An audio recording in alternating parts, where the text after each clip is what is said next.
جامعہ ترمذی میں صحیح سند کے ساتھ یہ حدیث ہے کہ نبی علیہ السلام نے فرمایا، جو شخص یہ خواہش کرے کہ وہ قیامت کو اپنی آنکھوں سے دیکھ لے، یعنی قیامت کے دن کا نقشہ کیا ہوگا، وہ منظر کیا ہوگا، تو وہ قرآن کی 3 صورتیں سورہ التکویر اور سورۃ الانفطار جو آج ہم پڑھیں گے، اور تیسری سورہ انشقاق، اس کو پڑھ کے دیکھ لے۔ اس کے اندر اللہ تعالیٰ نے قیامت کے دن کا نقشہ کھینچ دیا ہے۔ اعوذ باللہ من الشیطان الرجیم، بسم اللہ الرحمن الرحیم۔ اذا السماء انفطرت، جب آسمان پھٹ جائے گا، وَإِذَا الْكَوَاكِبُ انتَثَرَتْ، اور جب ستارے بکھر جائیں گے۔ میں نے پہلے بھی کئی دفعہ یہ چیز عرض کی ہے کہ یہ پورے کا پورا جو گلیکسیز کا سسٹم ہے یہ گریویٹیشنل فورس کے اوپر ڈیپینڈنٹ ہے، اور قیامت کے دن اللہ تعالیٰ اسی فورس کو ڈسٹرب کرے گا تو اس کی وجہ سے ہر چیز تل پٹ ہو جائے گی، آسمان پھٹ جائے گا، ستارے بکھر جائیں گے۔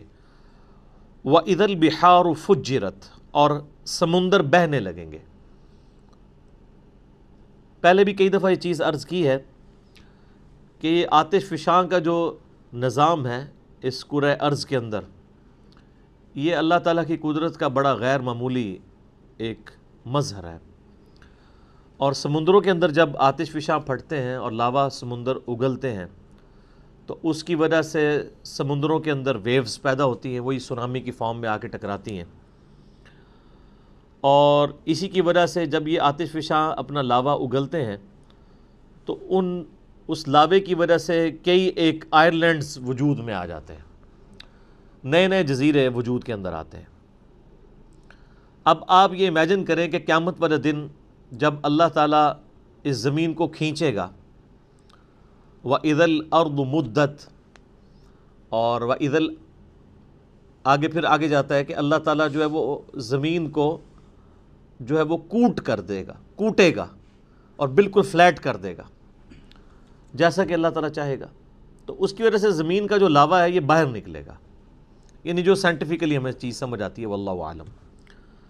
اور جب زمین کا لاوا اتنی کثرت کے ساتھ باہر نکلے گا تو یہ جتنے آپ کو سمندر نظر آ رہے ہیں یہ سمجھ لیں بہت بڑی بڑی ایک دیگیں بن جائیں گی جن کے نیچے آگ جلی ہوئی ہوگی، اور جب یہ پھر پانی ابلے گا تو پھر یہ باہر نکلے گا سونامی کے فارم میں۔ آج تو ہم اس چیز کو آبزرو کر سکتے ہیں کہ جب سمندر کے اندر لاوا اگلتا ہے تو یہ سمندر بہنا شروع کر دیتا ہے، یعنی اپنی جو باؤنڈریز ہیں اس سے بھی باہر نکلتا ہے، کئی کلومیٹرز تک کوئی بھی راستے میں چیز آتی ہے وہ بچتی نہیں ہے۔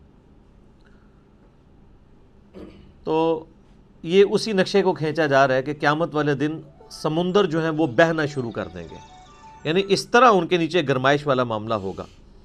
وَإِذَا الْقُبُورُ بُعْثِرَتْ، اور جب قبریں زیر و زبر کر دی جائیں گی، اکھاڑ دی جائیں گی قبریں، ظاہر ہے قبروں سے مردے باہر نکلیں گے، اور پچھلی صورت میں ہم پڑھ چکے ہیں کہ اللہ تعالیٰ یعنی ان کا ایسا کوئی سافٹ ویئر فٹ کرے گا کہ وہ سب کے سب جو ہے وہ میدان محشر کی طرف جمع ہونا شروع ہو جائیں گے۔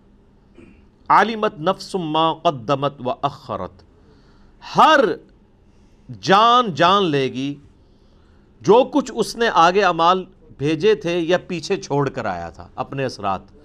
یعنی کئی لوگ ہیں وہ اپنے اعمال تو آگے بھیجتے ہیں اور ساتھ ہی ساتھ دین کا ایسا کام کر کے جاتے ہیں کہ پیچھے اس کے اثرات باقی رہتے ہیں، جو لوگ اس کے اوپر عمل کرتے ہیں اس کا ثواب بھی اسے ملتا ہے، اور اگر وہ برے اعمال چھوڑ کے جاتے ہیں تو اپنا وبال تو چکھیں گے، جو پیچھے چھوڑ کے جائیں گے ان کا وبال بھی انہیں چکھنا پڑے گا۔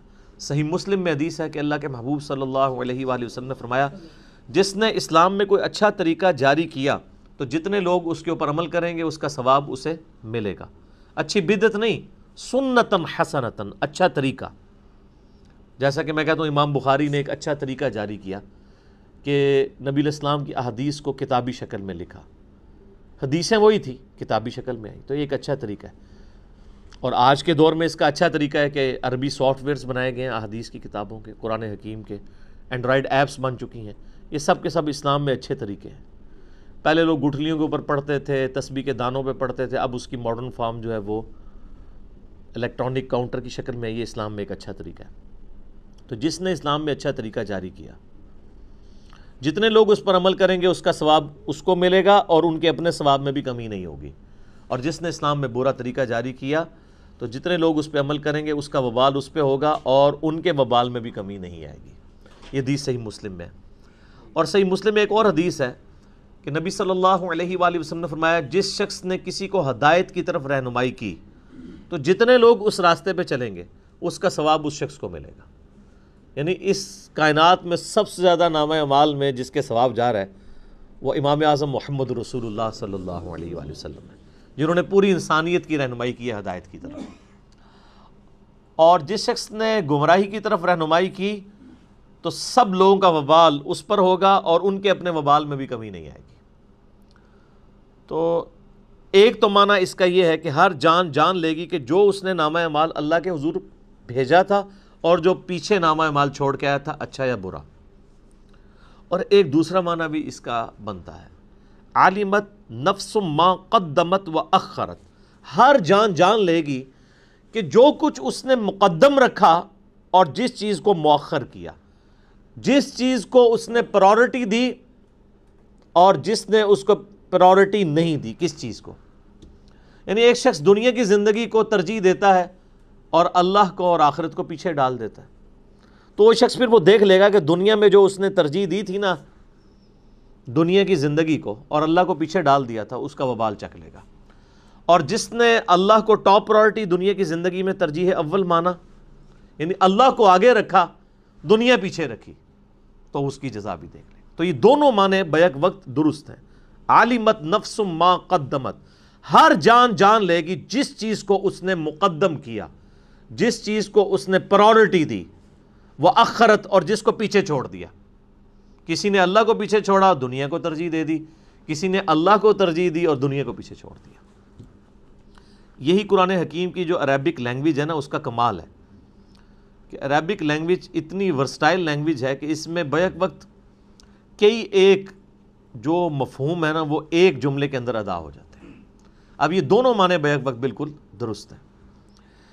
یا ایھا الانسان ما غرک بربک الکریم، قرآن حکیم میں چند جس کے کہتے ہیں نا کہ رکت والی آیات میں سے ایک آیت یہ ہے، اے انسان تجھے کس چیز نے دھوکے میں ڈال دیا اپنے اس کریم رب کے بارے میں۔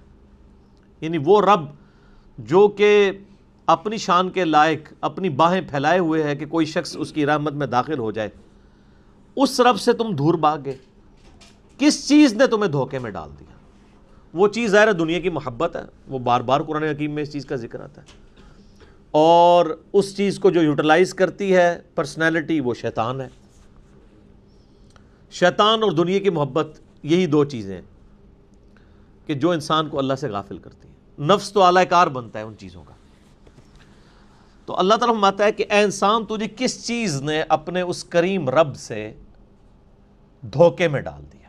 ایک معنی تو یہ ہے کہ کس چیز نے تجھے اللہ سے دور کر دیا، اور دوسرا معنی اس کا یہ ہے کہ رب کے بارے میں دھوکا، اس کے جو کرم والی صفت ہے اس صفت کے حوالے سے تجھے کس چیز نے دھوکے میں ڈال دیا۔ یعنی تو نے یہ سمجھا کہ اللہ تعالیٰ بڑا معاف کرنے والا ہے، بڑا کریم ہے، عفو درگزر کرنے والا ہے، اس چیز کا تو نے نیگیٹو معنی کیوں ان معنوں میں لے لیا کہ تو اللہ کا باغی ہو گیا، جس کی پریکٹیکل مثال اس وقت مسلمانوں کی اکثریت نظر آتی ہے۔ کچھ بھی ہیں اللہ تیرے محبوب کی امت سے، یہ دھوکے میں ڈالا ہوا ہے نا۔ اللہ کا جو کرم ہے، اللہ کی جو رحمت ہے، اس کے معاملے میں شیطان نے ہمیں دھوکے میں ڈال دیا۔ ہم نے اس چیز کا یہ معنی لے لیا کہ اب اللہ تعالیٰ کی اطاعت تو کرنی نہیں، خوب نافرمانیاں کرنی ہے، وہ تو ہے ہی کریم ہے، معاف کر دے گا۔ یہ معنی بھی بیک وقت اس میں درست ہے۔ یا ایھا الانسان ما غرک بربک الکریم، کس چیز نے تجھے اس کرم والے رب کے معاملے میں دھوکے میں ڈال دی؟ یعنی تجھ سے کوئی اللہ نے عہد لے لیا کہ تو خوب نافرمانیاں کر اور بغیر توبہ کے مر جا اور میں قیامت الدن تجھے بخش دوں گا۔ تو نے اس کی رحمت کا ناجائز فائدہ اٹھانا شروع کر دیا۔ یہ معنی بھی بیک وقت اس میں درست ہے۔ الذی خلقک فسواک فعدلک، وہی اللہ ہے جس نے تجھے پیدا کیا اور خوب تیرا تسویہ کیا، درست کیا، اور پھر ہر چیز کو معتدل بنایا۔ یہ ایک آیت کے اندر ایسی قیامت مضمر ہے کہ گھنٹوں اس پہ بولا جا سکتا ہے۔ میں نے ایک لیکچر دیا ہے who is Allah in the light of latest scientific facts, Allah کون ہے جدید سائنسی حقائق کی روشنی میں، مسئلہ نمبر 60 ہے میرا، 60 نمبر۔ کہ اللہ تعالیٰ نے ہر چیز کو اتنی پرفیکشن کے ساتھ بنایا ہے. آج بھی آپ دیکھ لیں کوئی سائنٹسٹ، آپ نیشنل جغرافک چینل کھول کے دیکھ لیں، ڈسکوری کھول کے دیکھ لیں، یا آپ اینیمل پلانٹ دیکھ لیں، ہمیشہ جب بھی کسی اللہ تعالیٰ کی بنائی ہوئی جو مخلوق ہے، کریشن ہے، اس کو جب بھی ڈسکس کیا جا رہا ہوتا ہے نا، تو اس کی جو کوالٹیز ہیں وہ ڈسکس ہو رہی ہوتی ہیں. آج تک آپ نے کبھی یہ پروگرام کو ایسا سنا ہے کہ یہ ڈسکشن ہو رہی ہو کہ شعر کے اندر یہ والی خامی ہے، اگر یہ نہ ہوتی نا تو یہ پرفیکٹ ہوتا؟ ہمیشہ یہ ڈسکس ہو رہا ہوتا ہے کہ شعر کے اندر یہ جو کوالٹیز ہیں، اس کا فائدہ اس کو اس طرح ہوتا ہے، اس معاملے کا اس طرح ہوتا ہے، یہ چیز اس کے لیے بینیفیشری تھی. اسی طریقے سے مگرمچھ، کروکوڈائلز ڈسکس ہو رہے ہوتے ہیں تو بتایا جا رہا ہوتا ہے کہ ان میں یہ کوالٹیز پائی جاتی ہیں، یہ چیز اس کی اس کام آتی ہے، یہ چیز اس کی اس کام آتی ہے. ہمیشہ پازیٹیو ایفیکٹ سے ڈسکس ہو رہے ہوتے ہیں. اتنی پرفیکٹ یہ کریشن ہے کہ جب سائنٹسٹ بھی اس کو ڈسکس کر رہے ہوتے ہیں تو وہ ہر ایک چیز پازیٹیو انداز میں ڈسکس کرتے ہیں، کبھی کوئی چیز نیگیٹیولی ڈسکس نہیں ہوتی. اور انسان تو پھر اس کی کریشن کا کلائمیکس ہے. انسان کو جب ڈسکس کیا جاتا ہے تو ایک ایک چیز اس کی ڈسکس ہو رہی ہوتی ہے. آپ دیکھیں کہ اللہ تعالیٰ نے انسان کو کتنا فلیکسیبل بنایا ہے. سب سے بڑی کوالٹی جو ہے نا انسان کی، اس کی فلیکسیبلٹی ہے. آپ دنیا میں کوئی بھی مشین بناتے ہیں نا، اس میں فلیکسیبلٹی نہیں ہوتی ہے. اب مثلاً یہ میرے یعنی ہاتھ میں گھڑی ہے، اس کے اندر جو چیز ہے وہ فکس ہے. اگر میں تھوڑا سا ایسے ٹیڑھا کروں گا تو یہ ٹوٹ جائے گی. لیکن آپ اپنے پیٹ کے اندر دیکھیں اللہ تعالیٰ نے کتنے انسٹرومنٹس رکھے ہیں. آپ چاہے ایسے بیٹھ جائیں، ایسے بیٹھ جائیں، اس اعتبار سے معدہ اپنے آپ کو ایڈجسٹ کرتا ہے. جگر، گردے، کوئی فکس تو نہیں ہے، اپنی جگہ تو اس کی ہے، لیکن وہ پیٹ کے اندر اس کی اپنی فلیکسیبلٹی ہے. یہ آپ کو انسان کی بنائی ہوئی کسی چیز میں یہ فلیکسیبلٹی نظر نہیں آئے گی. وہ اسی فریڈم آف ایکسپریشن سے باہر نہیں نکل سکتا. ڈگری آف فریڈم اسے ہم اپنی میکینیکل یعنی انجینئرنگ میں کہا جاتا ہے. اسی جو ڈگری آف فریڈم ہے اس کے اندر رہتا ہے، اس سے باہر نہیں جا سکتا. لیکن انسان کی آپ فلیکسیبلٹی دیکھ لیں کتنی زیادہ ہے کہ اسی ایک پیٹ کے اندر اتنے انسٹرومنٹس رکھ دیے ہیں، لیکن وہ اپنی اپنی جگہ جو ہے وہ ایڈجسٹ کرتے رہتے ہیں. پھر دیکھیں اللہ تعالیٰ نے جتنی چیزیں بنائی ہیں، کوئی چیز بھی ہمارے جسم کے اندر نوکدار نہیں بنائی ہے. ہر چیز گول ہے.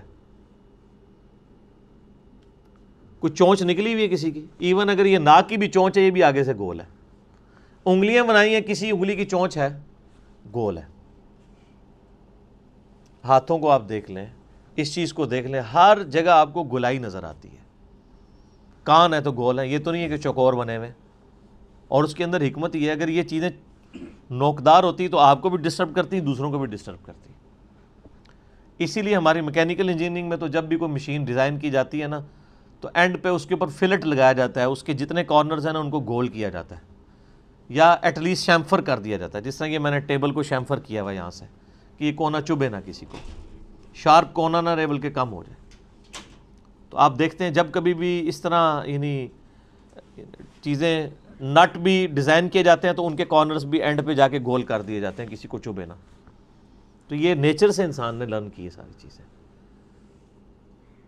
پھر کیا پرفیکٹ نظام ہے، ہر چیز اپنی جگہ پہ پرفیکٹ ہے. کوئی اس کے اندر عیب نہیں نکال سکتا کہ یار آنکھ کا سائز اتنا نہیں اتنا ہوتا تو بڑا پرفیکٹ ہوتا، آنکھ یہاں کی بجائے یہاں لگی ہوتی تو بہت خوبصورت نظر آتی. نہیں، نہ تو اس کی فزیکل یعنی جو پوزیشن ہے اس کے اوپر کوئی انگلی اٹھا سکتا ہے، نہ اس کی کوالٹی اس کے اوپر انگلی کو اٹھا سکتا ہے. ایسی پرفیکٹ ہر چیز اللہ تعالیٰ نے بنائی ہے. پودوں کو دیکھنا شروع کر دیں تو آپ کو سائنٹسٹ بھی بتائیں گے کہ جی یہ آم کا پودا ہے تو اس کی گٹھلی اتنی کیوں ہے، اس کے ساتھ ایسا معاملہ کیوں ہے، سیب کے ساتھ ایسے کیوں ہے، تربوز کے ساتھ ایسے کیوں ہے. اور وہ تعریف ہی کریں گے کہ جی تربوز ایسے ہی بن سکتا تھا، اس کے علاوہ اور کوئی آپشن موجود نہیں تھا. تبارک اللہ احسن الخالقین.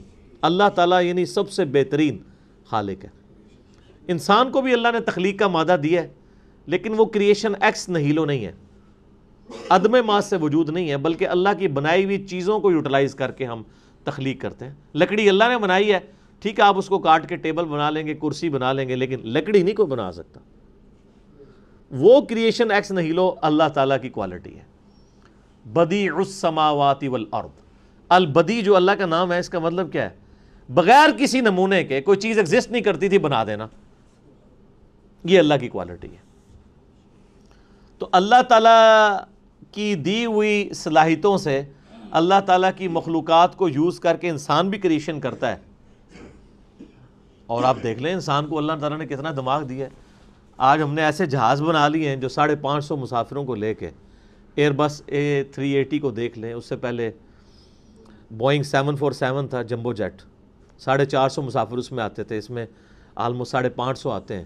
انسان نہیں بنایا نا. یہ ساری کی ساری کریشن جو ہوئی ہے، اس کا مٹیریل جتنا بھی ہے وہ انسان نے کوئی خود کریٹ نہیں کیا، بلکہ اسی زمین سے حاصل کیا. الٹیمیٹلی تخلیق اللہ ہی کیا، اس کو ہم یوٹیلائز کرتے ہیں.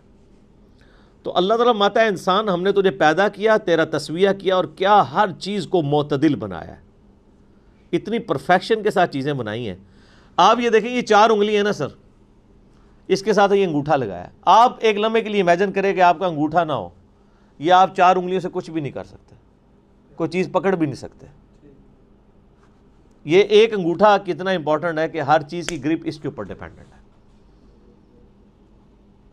اور کیا اللہ تعالیٰ نے یعنی معاملات کو کیا ہے کہ یہ آپ دیکھیں اس کے ڈگری آف فریڈم کتنے ہیں کہ آپ یہ انگلی کے یہ والے جوڑ کو بھی، اس کے بعد یہ بھی، اس کے بعد یہ بھی، اس کے بعد کلائی بھی، اس کے بعد یہ بھی اور یہ بھی، سارے کے سارے جوڑ کتنے پرفیکٹ ہیں، کتنا عرصہ استعمال ہوتے رہتے ہیں. یہ تو ہم اپنی خوراکوں کو ذرا کنٹرول کریں نا.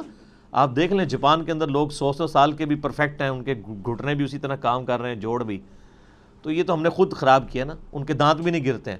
دانت اللہ نے 100 سال کے لیے ڈیزائن کیے ہیں، جس کے گر رہے ہیں اپنی غلطی کی وجہ سے گر رہے ہیں. اللہ نے یہ 50-60 سال کے لیے دانت نہیں بنائے ہوئے ہیں، 100 سال کے لیے ڈیزائن ہے. وہ ہم چونکہ اب اس طرح حفاظت نہیں کرتے ہیں، اس کی وجہ سے پھر گر جاتے ہیں. ہر چیز پرفیکٹ بنائی ہے اور ڈیزائن ہوئی ہے اس کے لیے. تو آپ یہ دیکھ لیں کہ جو لوگ اس طرح کی اپنی چیزوں کا صحت کا خیال رکھتے ہیں، وہ بڑی پرفیکشن کے ساتھ معاملات کو لے کے چل رہے ہوتے ہیں. اور ہر چیز معتدل بنائی ہے اللہ تعالیٰ نے. 2 ٹانگوں کے اوپر انسان کو کھڑا کر دیا. اعتدال ہے نا سر، کتنی پرفیکشن کے ساتھ ہر چیز کو اس طرح بیلنس کیا ہے. ورنہ آپ امیجن کر سکتے ہیں کہ 2 ٹانگوں کے اوپر کوئی چیز کھڑی ہو جائے. ابھی دیکھ لیں ہم جتنی بھی چیزیں بناتے ہیں کم از کم 4 ٹائر رکھتے ہیں اس کے بیلنس کرنے کے لیے. اور یہ جو روبوٹ وغیرہ بھی بنائے ہیں، آپ ان کو چلتے ہوئے دیکھ لیں، وہ مشکل سے ہی چل رہے ہوتے ہیں. وہ انسان والی پرفیکشن نظر آ رہی ہوتی ہے. انسان جی نروس سسٹم سر، اس پہ تو اب بات کریں تو کہاں تک. نیورونز جو اللہ نے رکھ دی ہیں، کیا اس کو یعنی اس پہ تو گھنٹوں بولا جا سکتا ہے. وہ آپ لیکچر ہی دیکھیں، مسئلہ نمبر 60. فی ای صورت ما شاء رکبک، جس شکل میں چاہا تجھے ترکیب کر دیا. یعنی اللہ تعالیٰ نے آپ دیکھیں کہ ہر انسان کے چہرے کے اوپر 2 آنکھیں، 1 ناک، 2 ہونٹ، 2 کان، یہ سب کے یہی ہیں نا. لیکن ایک بندے کی شکل دوسرے سے نہیں ملتی ہے.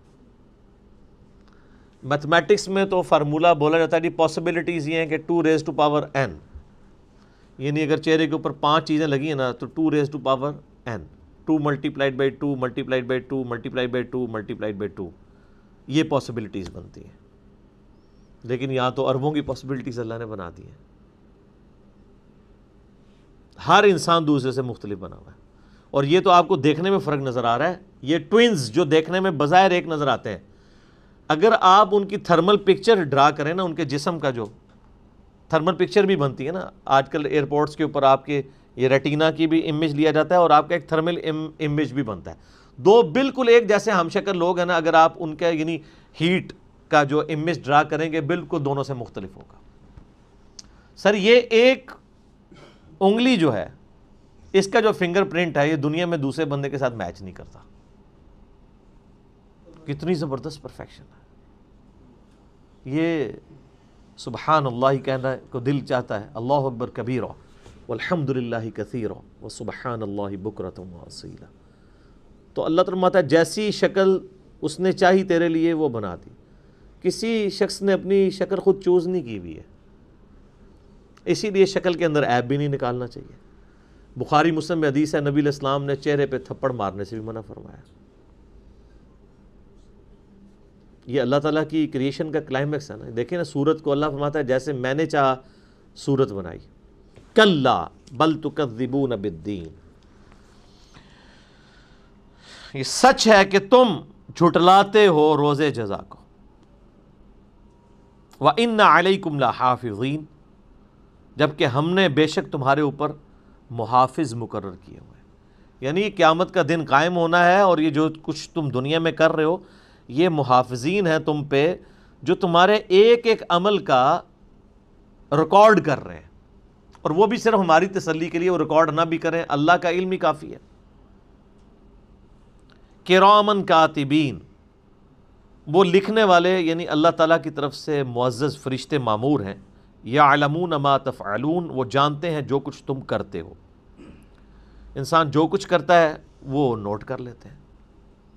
نیکی ہے تب بھی نوٹ ہو رہی ہے، برائی ہے تب بھی نوٹ ہو رہی ہے. اور قیامت والے دن نامہ اعمال لا کے انسان کے سامنے رکھا جائے گا، اور اللہ تعالیٰ فرمائے گا کہ آج اپنا نامہ اعمال پڑھ، آج تو اپنا حساب کرنے کو خود ہی کافی ہے. سورہ بنی اسرائیل میں آتا ہے ان الابرار لفی نعیم. اب یہ سب کچھ نامہ اعمال تو لکھے جا رہے ہیں، لیکن اس کے بعد انجام کار کیا ہونے والا ہے قیامت والے دن. بے شک جو نیکوکار لوگ ہیں وہ عیش و آرام میں ہوں گے، اللہ کی نعمتوں میں ہوں گے. وَإِنَّ الْفُجَّارَ لَفِي جَحِيمٍ، اور جو بدکار لوگ ہیں وہ جہنم کے اندر ہوں گے. اللہم اجرنا من النار، اللہم اجرنا من النار، اللہم اجرنا من النار، آمین. یصلونہا یوم الدین، وہ داخل ہوں گے اس جہنم میں اس بدلے کے دن، قیامت کے دن. وما ہم عنہا بغائبین، اور پھر وہ اس سے غائب نہیں ہو سکیں گے. کوئی نکل نہیں سکتا دوزخ سے. دنیا کی جیل تو کوئی توڑ کے نکل سکتا ہے، اللہ کی جیل سے کوئی نہیں نکل سکتا. وما ادراک ما یوم الدین، اور تمہیں کیا ادراک، تمہیں کیا خبر، تم کیا اسیس کر سکتے ہو کہ وہ جو روز جزا کا دن کیسا ہوگا. ثم ما ادراک ما یوم الدین، پھر تمہیں کیا معلوم کہ وہ قیامت کا دن کیسا ہوگا. یوم لا تملک نفس لنفس شیئا، وہ دن ایسا ہے جب کسی جان کو دوسری جان کا کوئی اختیار نہیں ہوگا. دنیا میں تو کوئی دھونس لگا لیتا ہے نا کہ جی تم میرے مرید ہو جاؤ، میں اس وقت تک جنت میں نہیں جاؤں گا جب تک اپنے سارے مریدین کو ساتھ نہ لے جاؤں. اللہ تعالیٰ ہمارا قیامت والے دن ایسا سخت دن ہے کہ کسی جان کو کوئی اختیار نہیں ہوگا دوسری جان کے لیے. حتیٰ کہ بخاری اور مسلم دونوں میں حدیث ہے کہ نبی علیہ السلام نے فرمایا، اے میری بیٹی فاطمہ، میرے مال سے جو کچھ لینا ہے مجھ سے لے لے، اگر اللہ نے قیامت والے دن تجھے پکڑ لیا تو میں تجھے چھڑوا نہیں سکوں گا. پھر آپ نے اپنی پھوپھی کو مخاطب کیا، اے میری پھوپھی صفیہ، میرے مال سے کچھ لینا لے لے، لیکن اگر اللہ نے تجھے پکڑ لیا تو میں تمہارے کچھ کام نہیں ہوں گا. پھر آپ علیہ السلام نے اپنے خاندان کو مخاطب کیا، اے بنو ہاشم، دنیا میں کوئی معاملہ میں تمہارے ساتھ کر سکتا ہوں، اگر قیامت والے دن اللہ تعالیٰ نے تمہیں پکڑ لیا تو میں تمہارے کچھ کام نہیں آؤں گا. کتنا یعنی سخت معاملہ ہے. ان چیزوں کے ہوتے ہوئے کوئی شخص اتنی جرت کر سکتا ہے کہ وہ کہے کہ قیامت دن دیکھا جائے گا انشاءاللہ، میں تمہارے گناہوں کا بوجھ اٹھا لوں گا، یا میں انشاءاللہ تمہاری سفارش کر دوں گا. وَلِعَوْذُ بِاللَّهِ تعالی. ایک شفاعت ہے وہ بالاذن ہے نبی علیہ السلام کی، وہ بھی بالوجاہت نہیں ہے، بالاذن ہے، دھونس کے ساتھ نہیں. اللہ جس کے لیے چاہے گا اس کے لیے آپ علیہ السلام کی سفارش قبول کر لی جائے گی. تو اللہ تعالیٰ ہمارا ہے اس دن کسی جان کو دوسری جان کا کوئی اختیار نہیں ہوگا.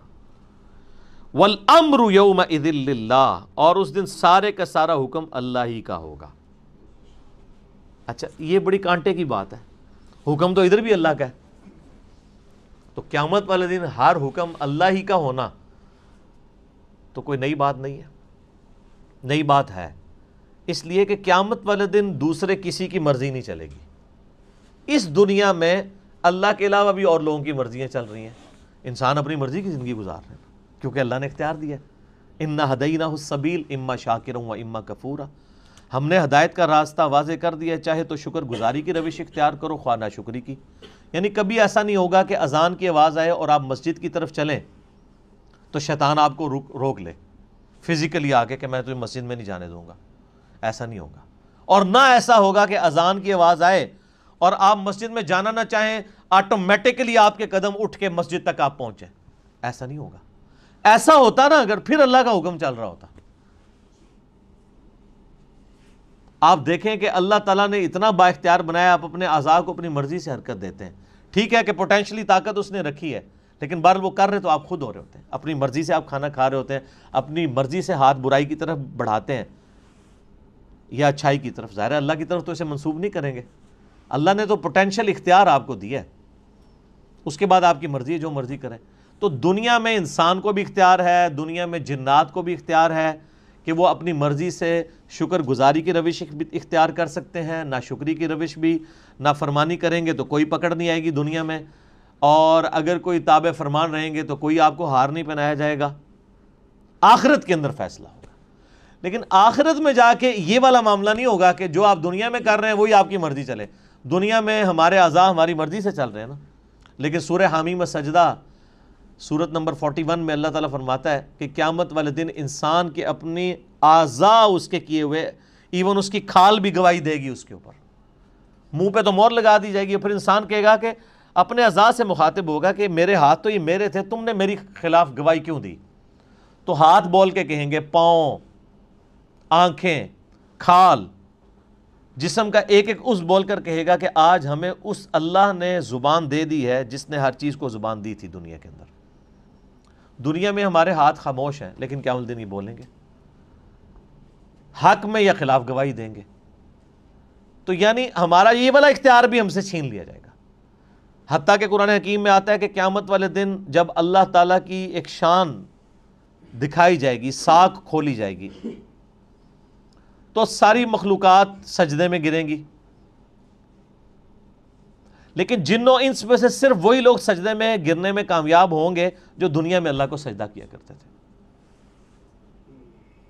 اور جنہوں نے دنیا میں سجدہ نہیں کیا وہ سجدہ کرنا بھی چاہیں گے، ان کی کمر تختہ ہو جائے گی. تو پھر اس کا مطلب ہے ٹوٹل حکم اللہ کا چل رہا ہے. ورنہ اگر اختیار ہوتا تو میں اپنی کمر جھکانے کے اوپر قدرت رکھتا ہوں تو آخرت میں بھی جھکا لوں گا. نہیں، آخرت میں ٹوٹل اختیار اللہ کا ہے. اور اتنا سخت معاملہ ہے کہ اللہ تعالیٰ نے اپنا قیامت کے دن جو نام رکھا ہے نا وہی بڑا سخت رکھا ہے. لمن الملک اليوم للہ الواحد القہار. آج کے دن کس کی بادشاہت ہے؟ اس اکیلے اللہ کی جو القہار ہے، سب پہ چھایا ہوا ہے. اللہ نے قیامت کے دن اپنا نام غفار نہیں رکھا ہوا، قہار رکھا ہوا ہے. پھر بھی اگر کوئی بے فکر ہے تو وہ اپنی فکر منائے. بخاری مسلم کی کتنی احادیث ہیں، حدیث شفاعت والی، کہ ایون انبیاء اکرام بھی نفسا نفسی کر رہے ہوں گے، نفسی نفسی نفسی. آج ہمیں اپنی جان کی فکر. اولو العزم پیغمبر بھی اپنی جان کی فکر میں ہوں گے. والامر یومئذ للہ. اس دن ٹوٹل حکم اللہ کا چلے گا. یعنی دنیا میں تو پھر بھی اختیار تھا، وہ اختیار بھی قیامت والے دن تم سے